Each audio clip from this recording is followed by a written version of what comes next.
Hi, this is Randy Randall of No Age and host of the podcast Hyphen It with Randy Randall. I want to welcome our newest sponsor to the show, DistroKid. DistroKid helps musicians get their music on all the major streaming platforms, and artists keep 100% of their royalties. Hyphen It listeners get 30% off at distrokid.com/VIP/hyphenate. Again, that's distrokid.com/VIP/HYPHENATE. Go get your music streaming everywhere now.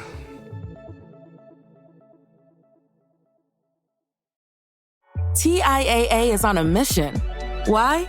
Because 54% of Black Americans don't have enough savings to retire. So in collaboration with big-name artists like Wyclef Jean, TIAA released Paper Right, new music inspiring a new financial future. With 100% of streaming sales going to a nonprofit that teaches students how to invest. Stream Paper Right now and help close the gap.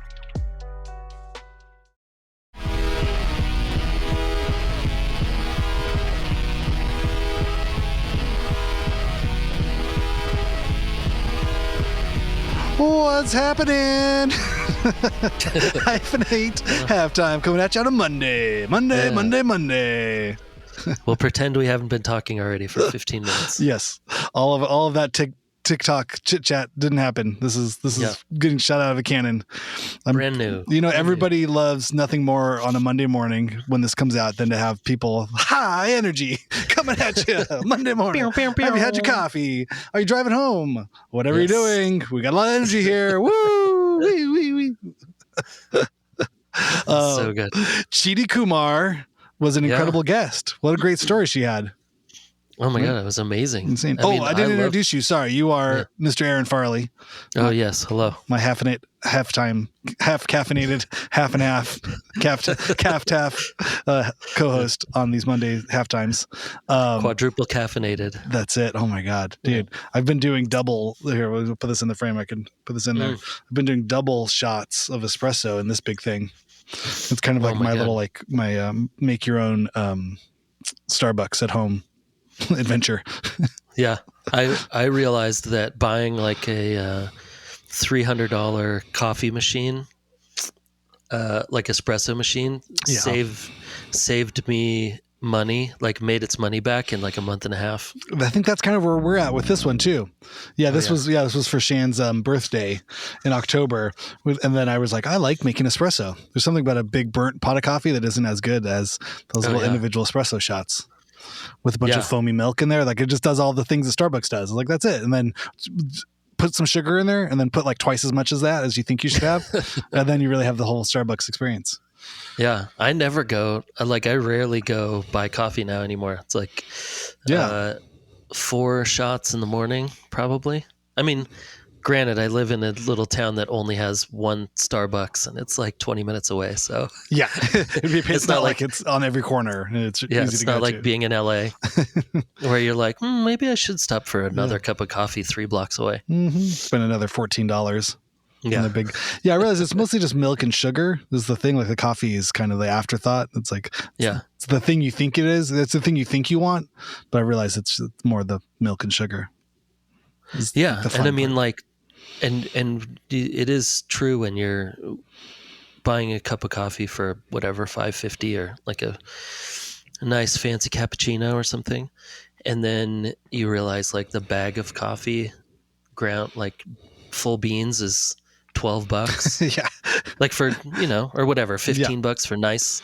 And it lasts you for a week and a half. Like this is a big markup. Yeah. I'm going to do the coffee at home. It's the milk and sugar you're paying for and the ice. We got the $4 at home. But speaking of delicious things, Chidi Kumar has an incredible culinary journey. I'm really bummed that her restaurant's so far away. As we were talking, I was like, I want to eat here. I want to go to there. I know, everything sounded so good. Yeah. And I love the way that she talks about like she's just so passionate about the experience, which I thought, like, cuz you guys talked about food a little bit, but really you were talking about the experience of what the guests at the restaurant were coming in for, and like what, the things that she would really get bothered by was like a negative review or someone saying that the vibe was wrong, or that they didn't enjoy themselves, less even about the food necessarily, but more about the experience. And I love, I mean, again, it's like people with that hustler mentality of like, when she talked about, she was like, well, my band, because she was also managing bands when she was younger. And when she was talking about that, I'm like, oh, that must be in like her 30s or whatever. And she's like, well, when my band managing career was over when I was 25, all the bands that I had managed were breaking up. And I'm like, 25? Oh my God, what was I? I was barely even had a minimum wage job at 25. I had like just moved to LA and was like living on a couch. Oh my God. Yeah. No, I think she was. So she like already had her life going very early on. Yeah, that was incredible. Yeah, just the whole story of even just growing up in Queens in the early '80s and seeing the Ramones. Yeah. It was like her first concert, and just the I remember too, as we were talking, just that feeling of like, I have no experience being an immigrant. I've not had that experience ever in my life, and it's just so incredible just hearing how she was able to sort of integrate, but also having to maintain those boundaries within her family, and their kind of the stuff she had to do to get by on the family side, and then stuff she had to do to get by kind of in the public facing side. And I was like, oh, what a common thing it must be for, this must not be that unusual, but I just didn't have to do that exactly. I think everybody kind of does it as you grow up. As you become a teenager, you sort of have your family self and then your friend self to some degree, but putting a whole cultural background, on top of that, having to sort of, bridge two different cultures and sort of find yourself like, where do I sit in that? Or where do I identify? Yeah. Well, and even, and I think it was cool listening to her go through that now, being someone who's been successful in multiple things, but who is also, that success has come at this, like, it's not like she's like an accounts manager that there's like steps that have been put in front of her to be like, well, if you get to this point, then you get this much money, and you get to this point, she's been successful at all of these things that are like complete hustles that so many people don't do well. It's like, and that you have to have that personality of not only, but also there's a lot of people that hustle that also aren't successful, and they're just like hustling, but they, it doesn't work. And it sounds like she's taking it so seriously and is so passionate about those things of like, I mean, the fact that they just started a venue, or like, we want to start a venue. And so then they get like the biggest building possible, that they not only have to start a venue, but they also have to start a venue, a restaurant, and a bar. Yeah. and they're like, what was she, 20 something? And it's like they're in their 20s. Yeah. Maybe. Yeah. Super young. And she had worked at a restaurant for a little while, and then she had worked as a bartender for a while, but it's not like she went to culinary school. Right. Right. I mean, it's like, no, I can figure this out. I'm like, you can figure out how to run a restaurant? All right. I mean, I've only really known a couple people in my life, in my personal life, that have that kind of like, no, I can figure this out. And then they're actually successful at it. It seems insane. I mean, I think of all the restaurants I've been to, and from the customer side, like, that's good, that's fine. Yeah. But just to know everything that went into it, the plates, the music, the setting, just hearing it from her, just how much care and thought has to go into all of that. Like, and it's just that little. It's just the vibe, the customer, like, hey, I like this place. It's nice. It smells good. Looks good. Yeah, totally. Something you can you feel in your gut, but to create that, so much care and attention has to really go into it.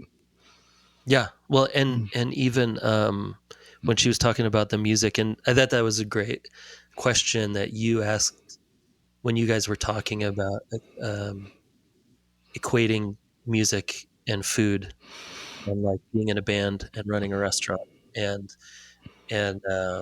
you talked about how your friend at their restaurant, they came out and they equated the food to albums, and I think that those things, they do go really well together, and it made me think of like that, like music and food are probably the two oldest like art forms or creative forms to like pull people together.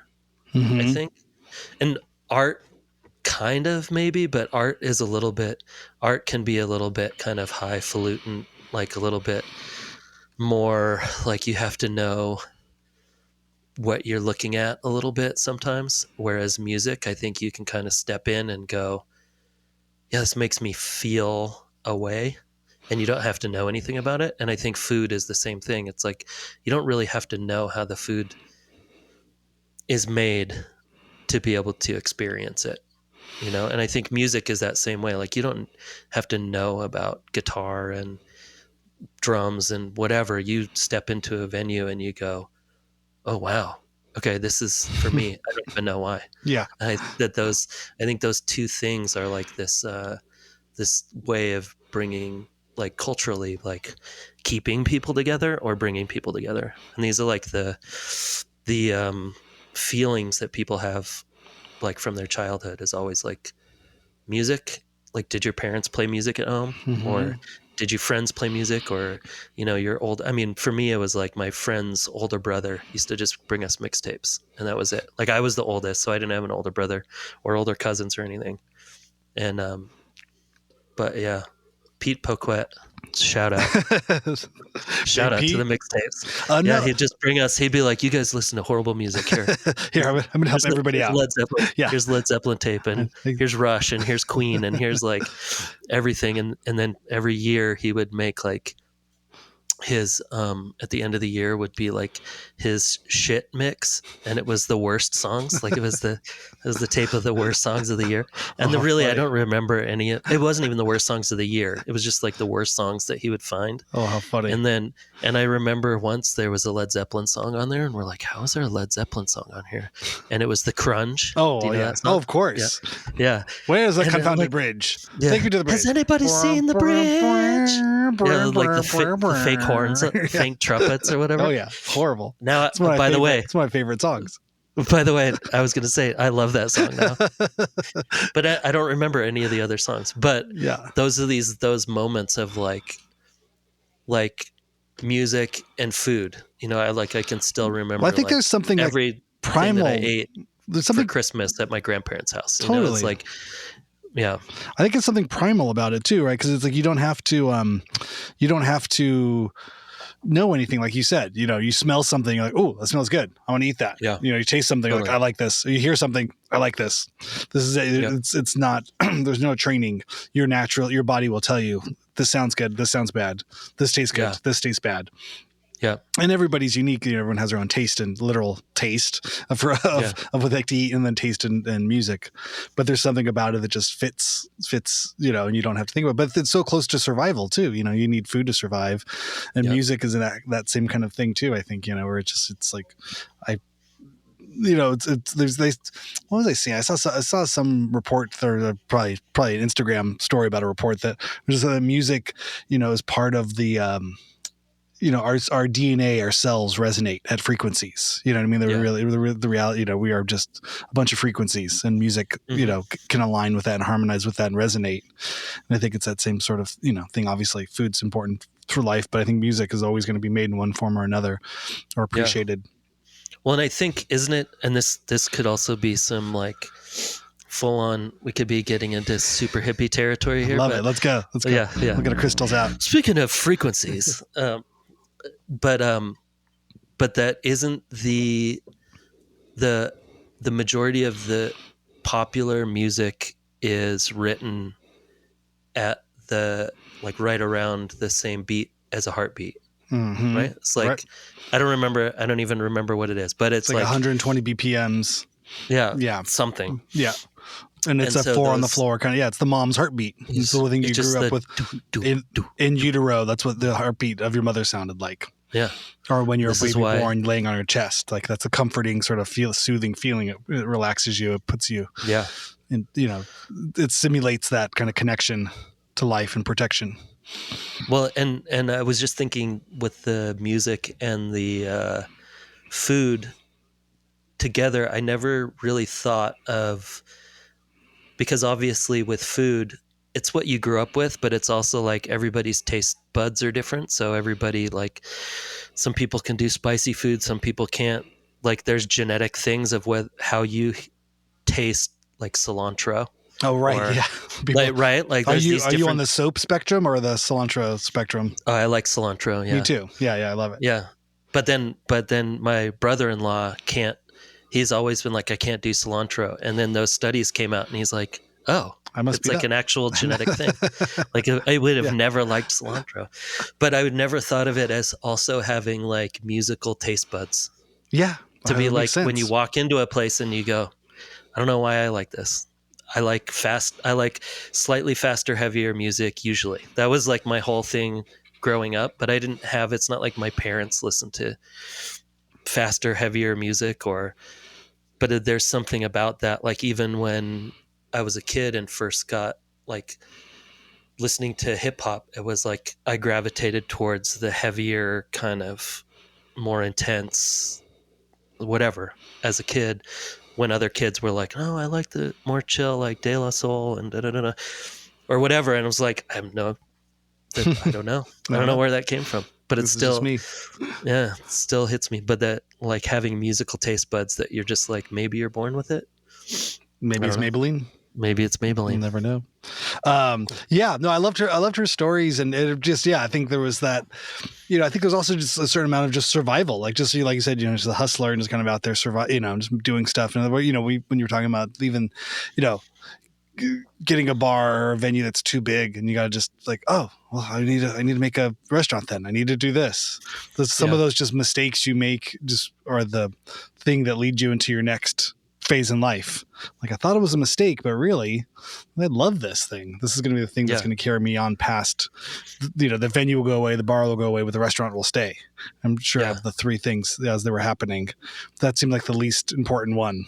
Mm-hmm. The bar was going to make the money and the venue was for the bands because that's the world they're coming from. But, maybe we'll just put a little restaurant over there. And then it became something that, was life-changing. It's like too dumb to know better. Yeah.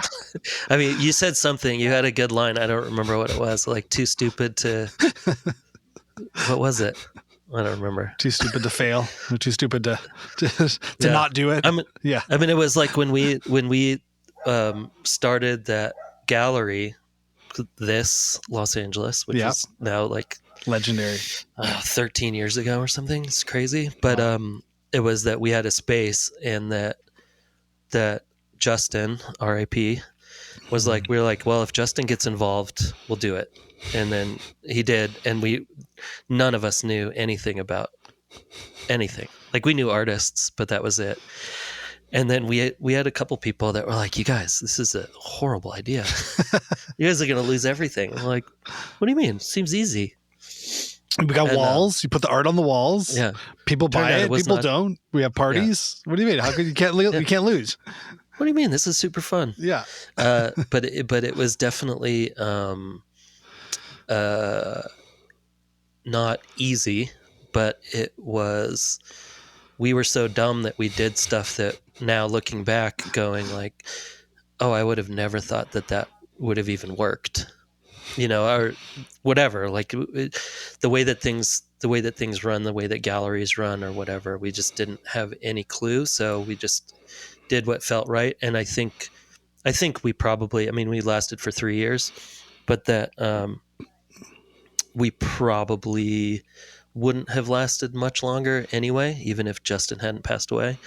But that what it ended up being was that we were running a community space without knowing it, because it ended up being a place where artists, like all the artists and creative and musicians and whatever, it felt like it was a time once a month where they could come and everybody would see their friends and hang out and talk about stuff and come in during the week and just hang out. And it became more of that than it was some kind of business. But then now that's like all the people that I know and still talk to and everything are from those times. Yeah. Which is one of those like, oh, I would have never thought that would like create a whole new group of people for me, so. Yeah, it's incredible. I think those sort of happenstance sort of things, you even looking back on it, you go, well, I could have, all the money and no friends, or I could have all the friends and the no money. Yeah. And, if at the end, as you get older, you think at the moment, I could use a little bit more money. I got maybe one or two friends I could shed and get a couple more dollars. It could balance that out a little bit. Could have used, somewhere in the middle would be nice. But I think it's, it's similar to, all ages galleries or these kind of DIY or all ages, venue spaces or, DIY venue spaces. Cause it feels like if you knew what you were doing, you wouldn't do it. And there's the part of not knowing that makes it special, because running a venue is really hard. Running a gallery is really hard. But if you're not trying to run a gallery or trying to run a venue, if you're just trying to have fun with your friends, well, that's easy. That's the easy part. And maybe a gallery happens in between having all the fun with your friends. And there might be some art on the walls and you might sell one or two of them. Yeah. Or get some stolen, have some celebrities photographs stolen and recovered. But yes, but you know what I mean? I think that's part of that's just the life experience. And that's what I feel like, not to be old man, but it feels very clear now, this side of 40, that's what your 20s are for, and being a parent now, it's that's the definition of 20s, is do all the dumb stuff with all your dumb friends and have all the dumb fun you can, because that's what's just going to set you up for the rest of your life, whether it's your friend group or your interests or your business or whatever it is. That's your opportunity to just do everything. I think there's nothing more hyphenated about life than being in your 20s. I think turning 20, you're automatically like, if you don't have 14 dumb ideas and 14 dumb friends to do it with, then you're in trouble. Hurry up. It's the best time. Hurry up and get bunch of dumb friends, and everybody, the dumbest idea wins. Go do it now. Turns out most of the 20-year-olds are pretty dumb, so you've got a lot of people to choose from. That's it. You're right. Yeah, it's not going to be hard to find. Thinking back about all of those things, it's definitely the best time to fail at as many things as possible. Right. I think. Yeah. When you're failing and you're like, well, I only had to make $400 this month, or now it's a little different. I only had to make $1,000 this month. keep your overhead low, and then turns out it's like when sleeping on a mattress on the floor was not the worst thing ever. Right. Yeah. You don't need much sleep. You don't need much to eat. You probably look better if you don't eat as much, and you don't sleep as much. Somehow that makes you look cooler in your 20s. Yeah. I have blankets. It works. I have Alka-Seltzer. Yeah. I have, you don't even need Advil. I didn't know what Advil was till I was in my 30s. I remember going on a skate trip and, with the Altamont team, and No Age was playing stuff, but in the van there was just like one of those Costco sized things of Advil, and it was the funniest thing I'd ever seen. I was like, what is this? This doesn't make no sense. It's like a jar of Advil just in the center console of this skate van. And I was like, and then as the years would go on, it became clear, like, oh, that's what that was for. Yeah. For any of the skaters who were not in their 20s anymore. Yeah, we'll see how many skaters have liver problems, including myself. We just had Alka-Seltzer Morning Relief. Do you remember that? No, what was that? It was like Alka-Seltzer. It must be really bad for you because they discontinued it. But did you find some new old stock, some vintage Alka-Seltzer? Oh, I wish. That stuff was the best. You'd be really hungover in the morning, and you get like the two things of Alka-Seltzer, which is just aspirin, right? I think Alka-Seltzer is just aspirin. Fizzy aspirin. All right. It's just aspirin, but then it makes your stomach feel better because you have all the bubbles. Yeah. But then I think it had caffeine in it, maybe. I don't know. That would make sense. Somehow it was magic. I don't know. When I worked at Amoeba, the record store here in LA, they had a little kitchen area. There was a coffee maker and a refrigerator you could stash your stuff, but and usually some sodas and kind of craft servicey type of stuff. Those Nature Valley, like crumble bars. They were all. Yep. So you just opened it and it all just turned into like flakes of oats and dirt and dust everywhere. You just make it into a little tube. And exactly. Like let it go into your mouth. The granola tube. Yeah, the granola tube. That have that kind of just the cheap, stuff. But but they had emergency, and that was the best. Yes. I would get a Dr. Pepper from the soda machine, and then just take a couple sips and then pour like the orange emergency into the Dr. Pepper to get the caffeine and vitamin C. That was my perfect hangover. That was my Sunday morning opening shift at Amoeba. Wow. 10 a.m., 11 a.m. Sunday morning. Like, okay, just got to get through the next couple hours so I can get to lunch. Oh wow, that's a good one. The emergency and Dr. Pepper. That sounds horrible. Probably was. Sometimes I think people would go get bagels because they had the farmers market over there. So the Sunday mornings were very, any opening retail Sunday morning thing with many people in their 20s is a very harrowing kind of sight to see. It's kind of like zombies, going into the store, getting let in early, like, oh. Especially at the biggest independent record store in Southern California, in Los Angeles, Sunday morning is not going to be your bright and shiny moment. No, but I think they made it a point too of trying to hire cool people, knowledgeable people, or hip looking people. So therefore, they would have to know who they were, what they were getting into. Who's the Sunday morning people? It's a small group to pick from. Who could we even trust to show up Sunday morning? Turns out, I mean, I do have to say that Amoeba was always, they were really, or still are, I guess, probably really great at hiring, because they always were the people that if you had questions, there was never a time I went in there and just got some grumpy, like, I don't know, man. No, I don't think there was, didn't exist. There was never an I don't know at that record store. That was literally the whole point of like all the obnoxious people that were going to talk to you at a party about every record.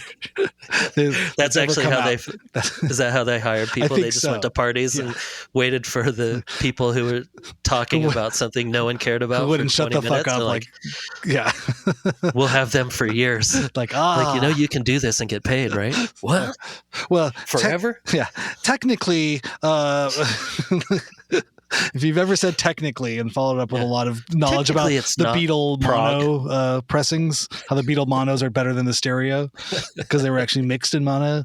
And that is one thing that was funny though, because the Amoeba they didn't have the best PA system in there for some, or not, like stereo. I guess, they should have, but there was like almost like the store was one half was the left speaker, one half was the right speaker. So when you would get the Beetle stereo, if somebody was DJing or somebody, whoever was picking up music in the store, if you'd put on those stereo Beetle mixes where we were up in the mezzanine, like all the way on the far side of the store, it was just like the hi-hat and like bass. So I never understood really the whole thing of the Beetle stereo versus mono until you're in a warehouse with the right and left separated by about 120 feet difference. And then you can really understand like, oh, okay, that's why the stereo mixes suck. You just hear the phantom, like a phantom voice barely over the hi-hat. Paul is dead. Paul is dead. It's true. No, there were so many good nerds. I loved one of my favorite experiences in all of the, so I worked at the movie section. That's part of what I was not a great record store. I'm still not a great record nerd. I like the records I like, but I don't know everything there is to know. There's people, or I've met people that know quite a bit, so I'm very comfortable in saying I don't know everything. But the movie stuff, I was like, okay, I could stay in there for a couple rounds. I'm probably not going to win the trivia contest, but I could knowledgeably talk about films from certain eras, and I remember the best thing we would get questions where people would call in to Amoeba and they'd pass them through to the movie section of the mezzanine, and it was like, hey, I'm looking for this classic movie.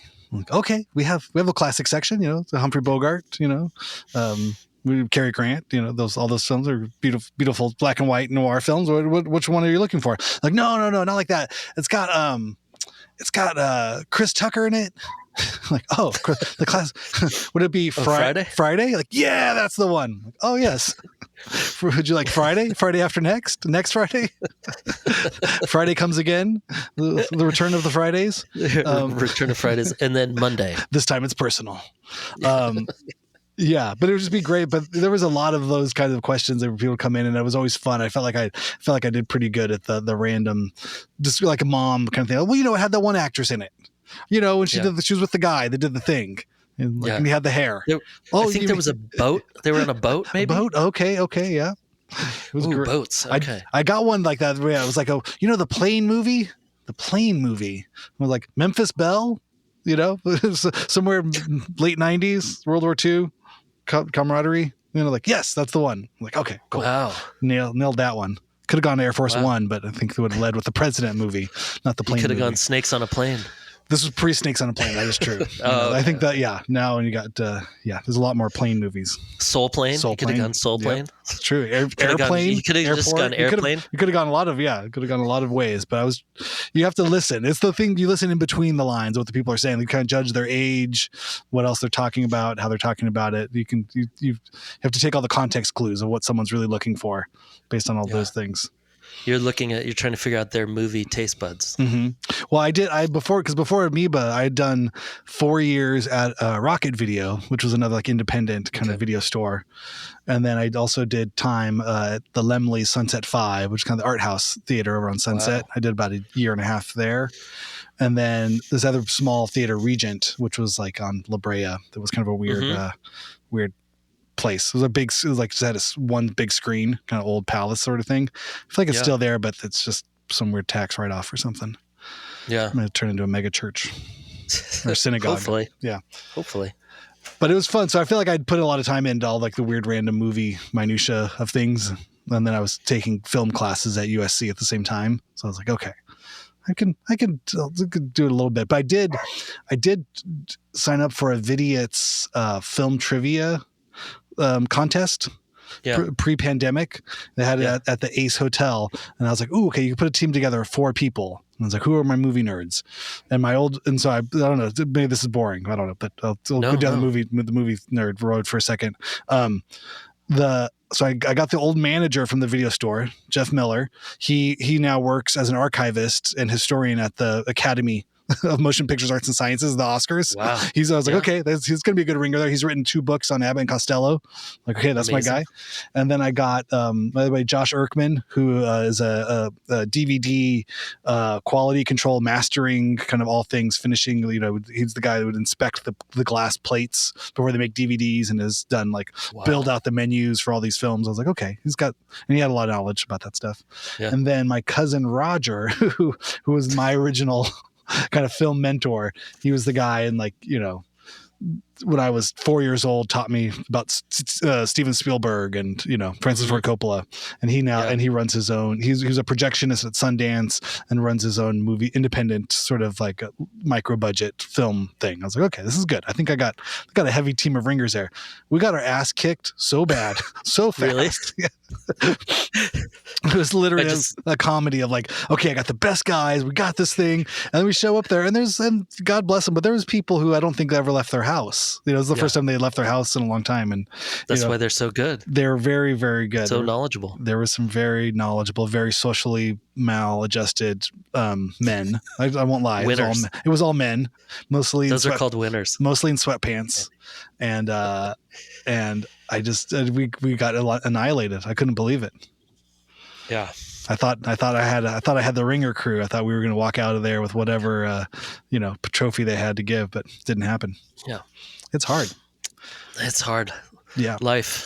Am I right? Right. Hey. No, but I mean, any trivia. Are you good at any trivias? Do you guys have with the kids? Horrible. Yeah. I can't even remember jokes. Oh, yeah. Can you remember jokes? I try. If someone's like, "Hey, what's a joke?" I'd be like, "Yeah, I don't have 7, 8, 9." I mean, I do a lot of dad jokes. It's like, yeah. That's but I can't remember anything. Yeah. I have no sense of time, and so I think I was just gonna say memory, you know what the most important thing about jokes is? Timing. There you go. That's why I have no timing. I don't remember jokes. Yeah. No, I don't. I just don't. I have no. Like, I turn my head one way and it falls out your ear. Yeah. Oh, no memory for that kind of the minutia. I have no minutia memory. Oh my God, that's all I have. I have like general feelings about things. I have a large minutia reservoir. The one that's going around our house right now, I have a 4-year-old, so jokes are still very important. 10-year-old, not so much, but the 4-year-old jokes are very. I will hear them 10 times a day. If there's a good, so the good one we have right now is, what do you call a spider with 10 eyes? A spider. That's good. That was good. Yeah, he told his optometrist that, and she really liked it. It was a very optometrist friendly joke. She's like, I'm going to use that. Thank you. That was a great one. It's all about seeing a 4-year-old go, get very excited. It doesn't even finish the word. Just, especially if you don't really get it at first, and you go, wait, is the spider like having a seizure? What's going on? Oh no, there's eyes. There's an eye in spider. Spider with 10 eyes. Oh man, cool. All right. Well, what else you got going on? What's next for you? Yeah, I'm just at like kind of the end of my school for teaching stuff. So these next couple of months are going to be finish it up. Get on yeah. It's like the actual teaching part and the school part are completely opposite from each other. So I think a lot of times that the school, like the all of the information and the lesson plans and all of that stuff, half the time even the professors are like, I mean, this is kind of what we have to do for the school part, but you're really just kind of winging it when you get in the classroom. So there's the book smarts and the street smarts, or the boots on the ground. You're going to kind of you have to make it for yourself. Yeah, and it's kind of like follow all the instructions, like very literally. Because everything is very literal in the instruction part of college, of school. Oh, right. Like if it asks you to do something, you don't necessarily have to be creative. Just do that thing. Because really, we want you to exceed in the student teaching part. And then we have to do this EdTPA, which is like the final test, or the test for the state to get through. And they're like, we really want you to do good on that. So really, these classes, just get through it and you'll do great. If you turn it in and you follow the rules, it's good. You're fine. So it's kind of a lot of busy work. It's good though. I mean, it's like the reading is good, and it's a lot of interesting, it's like child development stuff that is really good stuff to know, but it's like writing about it and then actually like putting it into context with the kids in class that are like one day totally great and the next day they're like look at you like they're trying to destroy you mentally, like I'm gonna do nothing today and you're gonna like it, and then trying to go like, well, you know what I read about the UDL method. It's like the two things are like, it's like, it's great to know, but then when you're actually sitting in front of a kid going, you know how much better it will be if you just like take the 10 minutes to do what you need to do and just get through it, and like you're finished, you feel accomplished, instead of taking 45 minutes to complain about not doing the thing that takes 10 minutes. It's like, trust me, your life will be so much easier. Like, you just have to trust me. I know it's boring, but like walking around the room for 45 minutes trying to hide from me to show me that you're not like answering 5 questions is just making it harder on yourself. It's a tough way to make an easy living. But it is funny trying to being an adult and then trying to get back into the headspace of like a 13-year-old. Even though you have Towns children. is 12. It's different when they're your own kids because I was going to ask what as a parent, because when I was teaching, I was very much not a parent. I was a young man in my 20s with my head firmly planted in another world.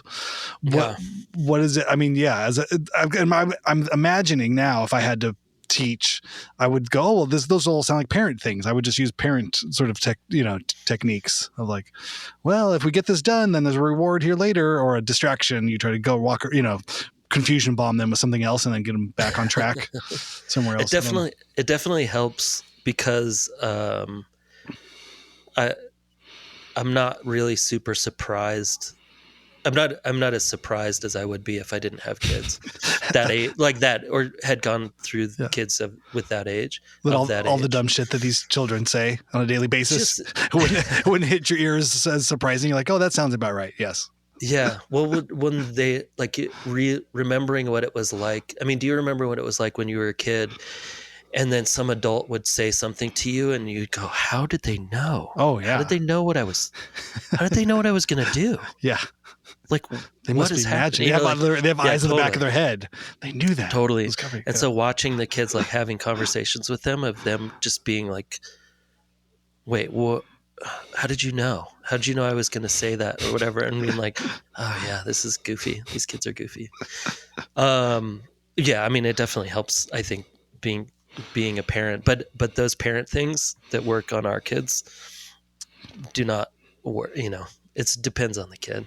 Yeah, like the majority of the kids that are having difficulties or whatever just have stuff going on at home that's crazy. And I mean, you're just like, you're literally trying to get them through, and like if you can get through and not like, and you're actually talking to me and we're having conversations, and you can get a C, or like you can get half your work done, I'll be like stoked. It's middle school too. It's like the grades don't really count as much, and you're not like worried about college or getting out of school and all that kind of stuff. So really, like, just kind of, you're trying to get them through without getting in fights, and you're conditioning them to sit still in a chair for 45 minutes. That's the biggest thing. I mean, it's interesting because being in art class, they get up and walk around a lot. But that can also make for kids, like a lot of it is, and there's a couple of kids that we had a lot of problems with in the fall, and it's literally, they just have so much energy. And again, like, I don't blame them. It's like school is boring sometimes, but also like life gets much more boring. I got bad news for you, kid. Yeah. In a lot of ways. So also just like trying to do that, like it's not quite as boring as you guys think it is. Like you just want to like get up and run around, which I understand because you have energy, and lunch just happened and everybody's crazy and everybody's gossiping and like there's going to be a fight and everybody's trying to figure out where it's going to be and you're trying to stop it and whatever, all that kind of goofy stuff. But what I have realized that the things that I was worried about are not the things that I'm worried about now. Like I was worried about like teaching and not knowing enough, and not like, oh my God, what if they don't know how to draw at the end of this or whatever? But really it's so much more about like getting them to maybe treat each other better and be better people. And then those things actually, they start doing their work. They start like, oh, well, maybe I shouldn't tell that kid he's an idiot.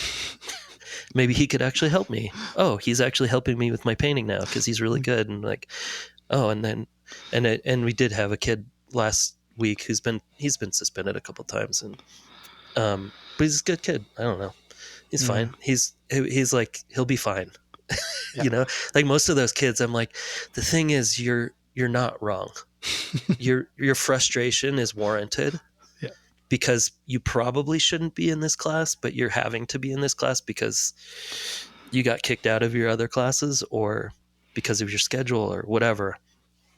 But like one kid who has been getting in trouble is actually like getting his stuff done and doing good work. And he was like, maybe it is better if I just get this stuff done, huh?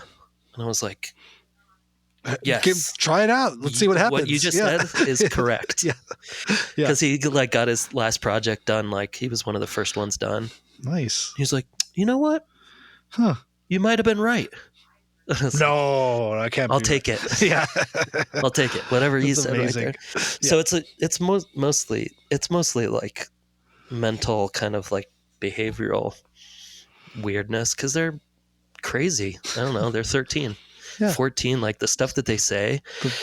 Sometimes I'm like, you guys, you got to talk about this somewhere else, because I'm going to have to report this. What are you guys talking about? They're more hormones than humans. You can't like talk about your relationships and your like this is not this is not appropriate. What you're going to do to people and like who you're going to fight. And like, I'm going to call, wait, what are you talking about? Okay. This is bordering on you guys criminal. Think I'm not?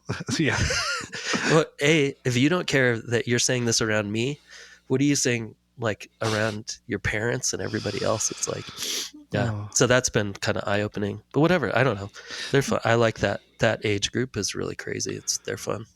The one thing I remember from my time subbing with special ed in the special ed department for a high school was that a lot of the students, had non-specific learning disabilities. There's, it's an acronym or something, but it was just this kind of thing. And I didn't know what that meant. And I'd have to put it down on the IEP, and because IEPs are really important. That was the big contract stuff, big paperwork that was important. But it was a lot of like, what is this? And it would turn out there was a lot of stuff going on at home. Parents were in jail or there was, different guardian situations, and there was a lot of chaos outside of the school setting. And that just resulted in a non-priority of learning was not a priority. Whatever was going on in the school was not a priority to this person because they had a lot of other stuff that was occupying their mental, emotional space. And so it was an ongoing issue. It wasn't just a one-time thing. And so this would result in they'd be behind in reading and, they'd be behind in everything. And once they were so far behind, and it was then seen as a non-specific learning disability. Yeah. And I don't think that kids, and it wasn't, everybody was different. Everybody had a unique experience, but I found several cases where it was like, you're not special ed, you don't qualify for this, you're behind. And you don't care. You're behind and you don't care, and no one else cares on your behalf, and no one's really putting pressure on this to get solved. You're just behind. If you read 20 minutes a night, for the next year, you probably could scaffold up, but you're gonna have to practice and work hard. But you already but they felt bad for not being what their friends were, and so they'd already given up, and people had given up on them years before they got to the high school part. So they were just kind of just making sure all the contracts were in place and all the paperwork was in place to process them through the system.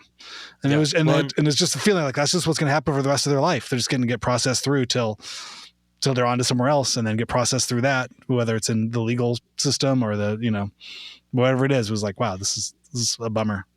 Yeah. Or they'll figure it out, I mean, a lot of those kids have, big problems, and then something clicks when they know someone who went to college and was like, dude, college is great, and I'm doing this. You could do that? Oh my God, no one told me I could do that. And then they go to like continuation school and get their GED and go to community college, and they're fine. Yeah. So, I mean, the other thing is like, I think what happens is there's a lot of like, oh my God, the world is ending. The world's over. These kids, what are they going to, and I'm like, it's totally day by day. You never know. They might meet that one person. Or again, I think what happens, even what I see, especially at this age, like all those kids that have the energy and have the like, they actually kind of see that school is like, they're like, what is this for? I don't get what it's for. And there's not really an answer. Yeah, there isn't, and I think a lot of those kids, like, they really do see it and go like, I feel like I don't belong here. And they're probably not wrong at that moment, because but the solution isn't there. And like, their parents either aren't able to help, or they don't care, or there isn't a lot of support, and so the frustration is warranted. Yeah. But then the school district the school has to deal with 100 kids at the school that maybe have frustration that's warranted, but then they're like, okay, there's 6 of us in the admin building. Like, what do we, we're doing our best. And, we sit on a lot of meetings, and they have a lot of, like, our school is very involved in, the new principal is great. And he came up through, I think he came up through like special education originally. You gotta go. I'm going to bounce. Yep. Yeah, okay. Yeah. All right. We'll talk to you soon. Sorry. We'll put a pin in this one. I'll be back. Yeah. Later, man. All right. See you, man. Bye. Bye.